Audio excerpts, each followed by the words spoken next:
What are we dying for? Why are our men dying in Afghanistan? And why are we in Afghanistan? Can anyone answer that question, all you good liberals who put Mr. Hope and Change in power? You were told you'd have hope and change, that there'd be no war? Where are all of you anti-war activists now? Where are your lousy bumper stickers, no war for oil? Where are you now, you phony liars? You drug addicts, you? You can't even look at yourselves in the mirror, you old hippie bums, you? Because you're all lost. You're lost in space because you've been spaced out for 35 years. And you were the useful idiots who put this joker in power. That's what I'd like to say to you if I had a radio show that was listened to. But since this show does not exist, since this show is non-existent, I did not say any of that, and I'll be right back. No one else can say it that clear and that precise. And he has passion, of course. The Savage Nation. Weekday afternoons 3 to 7. Talk 910. KNEW. A little girl for me to thrill. A girl who wants my kisses and my arms. A girl with all the charms of you. So, here we are. Specks in the sea of history. And you think Obama's an original. You think he's new. You think he hasn't been seen before. He's been seen several times before in history. And so have we, a nation of slaves.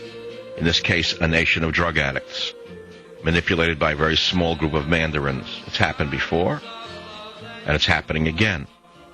And so that's why, in order for me to rest my mind, the few times I can rest it at all, it's nature. It's the fog coming in, the fog going out. You watch the fog blowing in through the... You watch the fog coming into the under the Golden Gate at the end of the day. It reminds you of God. I mean, you know, if you're not a religious person, you can become a religious person. You watch the fog rolling over the hills of Sausalito down onto the water, or vice versa. You watch the fog lifting and the sun breaking through, and the sun breaks through. It's only people who live out here who understand, well, people who have an idea how beautiful nature can be. And then you read, you know, and we're playing Frankie Avalon for that reason, because I was talking about Catalina Island. Many people have heard of it. And it's amazing when you look at it, and you read about it, and you realize that it's part of a geological change. Catalina Island began as a part of the seabed, but a series of complicated plate movements created the island at least 20 million years ago. A chain of volcanic islands rose from the seabed off the California coast between 24 million and 5.3 million years ago. Complex earth movements shifted the island some 150 miles northward from near the Mexican border to its present position. Now listen to this. A spectacular ancient shoreline, complete with sunken river valleys, lies 80 feet below the Pacific, a mile west of the island. It's amazing to me when you realize that it is just a blink of the eye what we're living through here. The complicated lives that we lead, where we think we're building a future, and that there's always going to be a tomorrow like the tomorrow that your father had or the tomorrow that you thought was waiting for you, can be wiped out in the blink of an eye. Never mind from man, but from nature itself. It's all a miracle. That's why if you read the Jewish prayer book, one of the earliest prayers, people don't understand this, one of the first prayers in the Jewish prayer book, which is the first of the first of the monotheistic religions to have a prayer book. In it, there is a statement that says, thank you, God, for many things. And one of the things it says is, our body is filled with many orifices and many cavities. And if even one of these should close, even for a moment, we would not exist.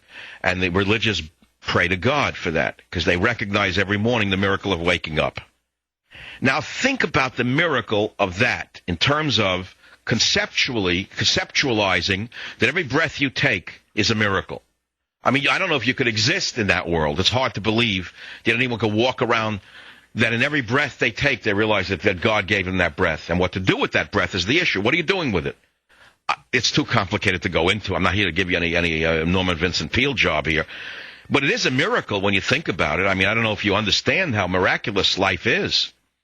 Now we come to America, the greatest experiment in the history of man, a land where freedom was supposed to be granted to every man. But the freedom was not free, and the freedom was not to be given to you by a government. It was a freedom that was given to you by God, and a freedom you were supposed to maintain, or else it would be taken away from you by despotic individuals around you who were no different than the British, but in some cases maybe worse, than the Brits who once ruled this land as a colony. And now we have a government that may as well be a government of a foreign country, a government that is as foreign to the people, perhaps even more foreign to the people, than were the British in the early days of the colonies of the United States of America. A government so remote, a government so distant, a government so non-responsive to the citizens, whether it be a local town bureaucrat who won't pave a street, but robs you blind through your local taxes to give to his brother-in-law who owns the paving company, or a state run by governors who give contracts and jobs as patronage, or the federal government now, the 51st Ward of Chicago, according to those who know these things, who recognize the faces that they saw in Chicago's back wards. They now say that this country has become the 51st Ward of the Daily Machine. I wouldn't know if that's true because I'm not from Chicago. But those who write such things write so with a certain degree of authenticity, and who am I to doubt it? And so here we are with the blink of an eye. We can lose it all. The blink of an eye, we can lose our freedom. The blink of an eye, we can lose our nation. Or has it already happened, but we don't even know it? Well, millions of people are starting to ask themselves that question.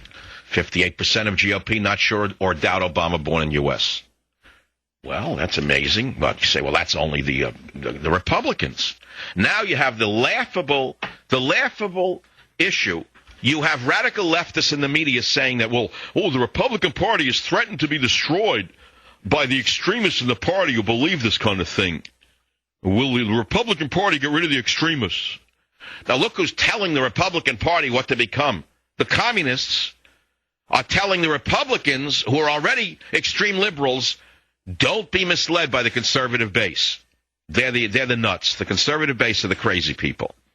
When in fact the communists have taken over every avenue of the media, with very rare exception. I use the term very, very specifically, because if it talks like a communist, if it walks like a communist, if it believes in state power, if it believes only in state power, if it doesn't believe in freedom, if it doesn't believe in individual liberty, then it's a communist. It doesn't have to have Babi Yar graves. It doesn't have to have open pits where people are shot and killed. It doesn't have to have slave labor camps to be a communist government. Don't you understand there are varieties of communism? Varieties of socialism. 30 varieties, 50 varieties. Bush was a socialist, fiscal socialist. Bush built a bigger government than 4 presidents before him. I tried to tell you that for years. You didn't listen to me. Many of you in the Bush base got mad at me. You stopped listening to me. You were the true believers of Bush because he walked around with the Bible. And he had Laura, the librarian, the great librarian, be on his side, giving us the Stepford wife routine. Laura, the librarian, the doyen of what is literary in the country. Laura Bush. One meeting after another about books, but never did she once mention a conservative book. No, it was Laura Bush and George Bush who pulled the wool over your eyes first. And they, of course, greased the skids for what we have today. And they used the old man, the old shoe salesman, Tom McCann, to usher in what we have today. And whether or not we survive as a nation of free people is what I mean. Of course we'll survive as a nation. Is really questionable right now. Very questionable how much longer we will have freedom to begin with. Freedom of speech. My freedom of speech was curtailed by Obama's friends in the socialist labor government of Gordon Brown. Whose speech will be curtailed next? Is it yours? Couldn't be you. You're not in talk radio. Or could it be you? Will it be the internet tomorrow that criticizes Obama when the polls are not favorable? I don't know. We don't know what the Joker might do tomorrow. We have no idea what the Joker and his Wall Street gang are liable to do next. We do know this. There's always going to be a tomorrow and a tomorrow and a tomorrow. And with God's will and your listenership, I will be here for you. Savage. Michael Savage. Afternoons 3 to 7 on Talk 910 KNEW and online at 910KNEW.com.